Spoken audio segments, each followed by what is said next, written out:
又是土豆，给它炖个鸡腿儿。哎呀！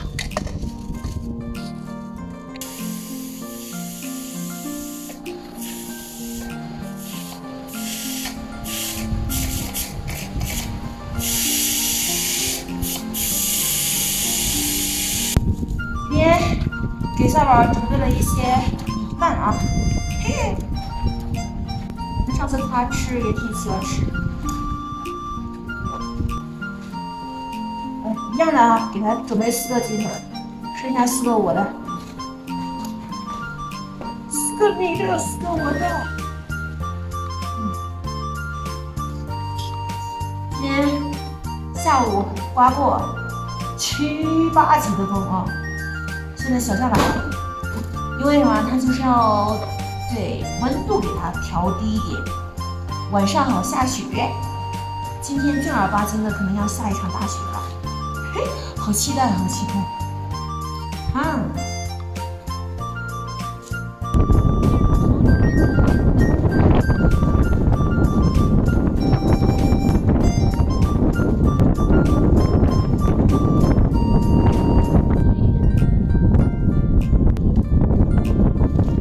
因为天气预报显示晚上要下大雪，下一通宵，然后我就想着赶紧把饭吃完，然后再去洗个澡，干干净净的，然后等下完雪可以玩雪。晚上就是边下雪边编那个花鼓，等雪下好了，我的花鼓也编完了。当然我是这么想的，想象是非常美好的。为此我还把扫把的狗窝专门给它重新装上它的那个防雨防雪的袋子，怕下雪把它狗窝给弄湿了。扫把的狗窝垫得非常厚，大概有5厘米到8厘米之间吧，因为下面垫了3层厚厚的东西。本来以前是想把它的狗窝放在帐篷里面的，现在发现啊，刮大风的时候那个帐篷太吵了，没办法让它在里面睡觉的。而且还是感觉狗窝更安全啊，因为够高，矮的动物攻击不上去，大型的动物脑袋伸不进去。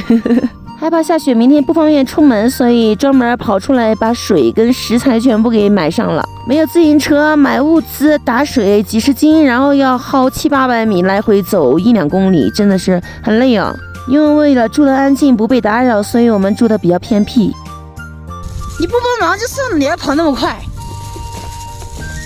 好像这水你没喝似的，你是不是也有喝？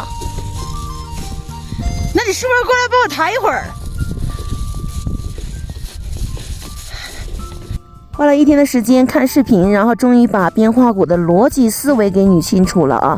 很多友友说要我对着前轮去编呢，完全不行。前轮是没有电机的，后面是有电机的，所以编法是不一样的。我因为照着前轮编，所以又返工了1次。还有说照着视频编的啊，照着视频编也是错误的，因为人家有28孔的、32孔的、36孔的，我是36孔的啊，每一种孔型的它的编法又不一样，更何况我的还是有电机的，然后又孔位不一样，所以照着视频编的话，就是永远都不可能编对，因为它可以交叉3孔。5孔、7孔、9孔、11孔，你都可以编得上去。对，它不是说你编错了就编不上去，而是你编上去之后发现你想校正调教，不行，永远都不行。所以编花鼓它不仅是个技术活，还是个逻辑思维的活，必须要把逻辑搞清楚之后，再对照这个轮胎以前的照片，最后发现不是正反为一对去交叉，而是正反为一组，然后两组的交叉。同一方向的辐条是间隔5个孔位，然后两交叉是间隔7个孔位。上每根辐条都必须清楚的搞清方位，然后扭好孔位。错一个孔位的话，后面的都会全部错位，需要返工。而前轮它的顺时针是留7个孔位，交叉是留了11个孔位。所以编花鼓就算是对于修车的老师傅也是一件很头疼的事情啊。如果没有原图对照，然后把逻辑思维给捋清楚的话，就是不管上多少次都还是很难上对的。感觉跟玩俄罗斯方块一样哦，就是必须要动脑筋把逻辑思维给捋清楚了，动手才有意义了。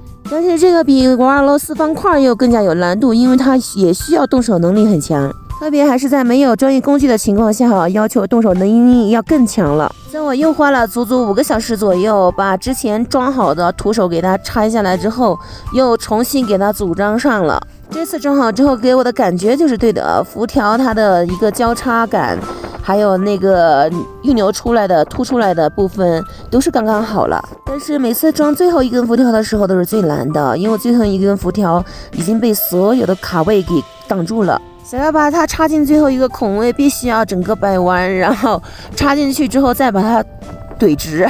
为此已经弄报废了3根辐条了。更麻烦的是，辐条全部上完了之后，发现有几颗螺丝都装不上去，完全装不上去，花了至少2个小时啊，暴力拧都拧不上去。最后发现手感不一样，就差了毫厘之差哦。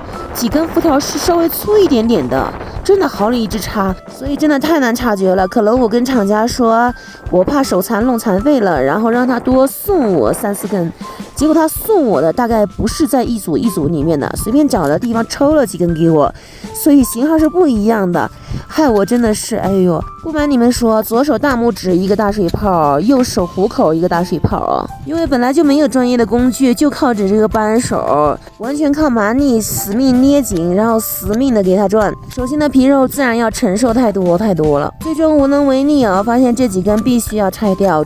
但是没有多余的辐条了呀，还是把那几根报废掉的，对，已经扭曲的跟蛇形一样的辐条，给它全部给规整好，给掰直了，然后给它装上。有残次品顶住也总比没有东西去支撑这个孔位要强吧？为什么不戴手套操作呢？因为这个是细活，包括它的辐条加辐条帽都是很小的。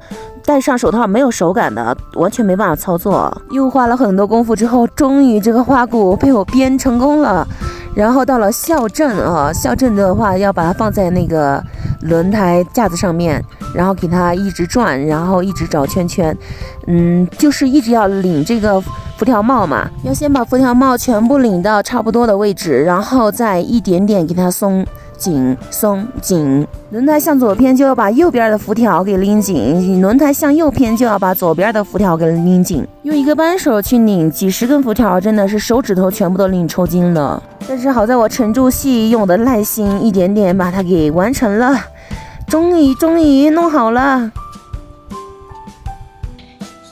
依然是工具的问题呀，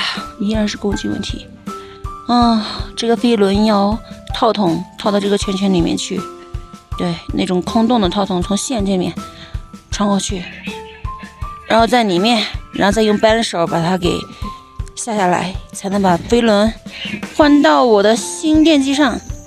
这个买不到啊！就是工具啥要啥没啥，就麻烦。去找店取这个飞轮，不然搞不定，自己搞不定，没工具。轮子给它装上了啊，今天晚上给它装好了。整体的话偏移90%的圆度吧，有一点点偏移，还行。轮胎不给它架上，没办法把它弄到修车店去哦。没装飞轮，没装链条，这样推着过去比较轻松一点哦，好歹也有大几百米呢。但是万万没想到，修车店也是找不到这种飞轮专用扳手。师傅企图用钳子帮我撬下来，但是尝试了半个多小时啊，没有用。师傅告诉我下不来，没有办法了，真的没有办法了。在西藏的边境小镇，如果找不到工具，就完全是无能为力了，只能回来把饭给做了啊，吃饱再想办法吧。已经好久没有做炒菜了啊，尤其这个香菇炒肉，大概已经几个月没吃了，因为萨宝吃不了。如果我在路上做这个的话，萨宝就没得肉吃了。但那是因为我忘了，我可以把肉煎好之后，然后挑出来他要吃的分量再说呀。这个盐巴也是啊，现在没骑车也不敢放多了。要骑车的时候高强度运动，这个盐巴就不能少放了。来看看，做香菇炒肉的同时，我还必须要炖个鸡腿出来，怕萨宝没饭吃，没肉吃哦。这真老子一时间没转过来，给自己找的麻烦。因为最近动脑比动体力多，所以现在吃饭也是要拿着手机缓解一下。在路上骑车的时候是每天体能透支的过量了，然后时间也是感觉不够用，所以没有功夫闲下来说拿着手机看啊什么的。本来以为可以一战封神被载入史册的，但是万万没想到被这个飞轮给卡住了。毕竟骑行界在户外没有工具的情况下，自己编花鼓的女生我应该算第一人了吧，可能男生里我也是第一人。那些修车店的师傅还有是在家里面弄的咱就不比了，因为这个飞轮套筒如果在网上买的话大概要7到10天哦。我本人是很着急的，因为大家都知道我12月18号这个边防证就要过期了，但是呢到萨嘎县还有200几十公里，我这个我没有10天的时间，我根本就赶不到。不能顺利进入萨嘎县的话，我就必须要回头再去找地方延期补办了，然后再回头来去进萨嘎。天哪，我想到就头疼啊，所以我其实很着急的，但是没有办法了。我搜索了最近的自行车行，也就是日喀则几百公里外，它有一个美利达，没有捷安特，但是我找到了美利达，打电话过去咨询了，希望他们寄一个飞轮扳手给我，但是他们告诉我他们店里只有自用的，没有能卖的。无奈啊，最后的希望破灭了，我只能是在网上赶紧下了一个单，然后后面的事情，边防证的事情再说吧，没有办法了。毕竟西藏自行车的保有量太少了，除了第一大城市拉萨和第二大城市日喀则会有点自行车，其他城镇根本见不到2辆自行车，都是摩托车，因为城镇之间都相隔几十几百公里，骑自行车不靠谱。大型城市的自行车行业大多都是服务我们这种外地的骑行西藏的骑友啊，本地的自行车真的太少了，所以像这种飞轮装医用套筒，除了自行车行会有，几乎整个西藏不会有地方有了。这是天要灭我，朵拉女战神的威武霸气。之前说好不修好车子不洗澡，但是现在没办法了，必须乖乖来洗澡。挺多友友说我这次头发编得挺好看的哦，问我怎么编的，今天来出个教程呢。先把头发前面的取1/2给它扎揪揪啊，可以先给它扎松一点点，然后拿这个梭子给它穿过来，对，从内扣给它穿过来，用没有梭子用手也行啊，就是扎松一点的时候可以用手给它穿过来。我是以前买的梭子，所以出来就带上了。心里想着路上肯定要搞发型的，两边都穿过来之后给它拉紧啊。然后左右切分好之后，然后在单边拿出1/2的头发编一个，前面这个编好之后，再把后面这个给它绕过来，对，要从后面绕，对，这样把它这个辫子包在里面，再给它编一个小辫子，要松弛一点点哦。就前面的那个辫子也要松弛一点，后面这个辫子开头的时候也要松弛一点。右边是一样的啊，这个头发虽然不需要头发很长，但是肯定是不能有刘海的。我是因为没有刘海，我才想到编这个发型的。哎呀，右边就是编得不够松弛啊，所以它有一点点鼓包，然后我只能拉一下吧，拉松弛一点。我觉得这个发型既适合城市也适合农村，对，就像我在户外这样编了，很有藏族风味，也很像一个农村妞，很利索的感觉，对吧？然后但是加了头饰跟耳环之后，又会是非常时尚帅气的欧美风，就是还是要费一点功夫的，所以我在路上不可能每天去梳它、拆它、再编它，都是几天才梳一次的啊。好了，今天视频就到这里了，晚安，拜拜。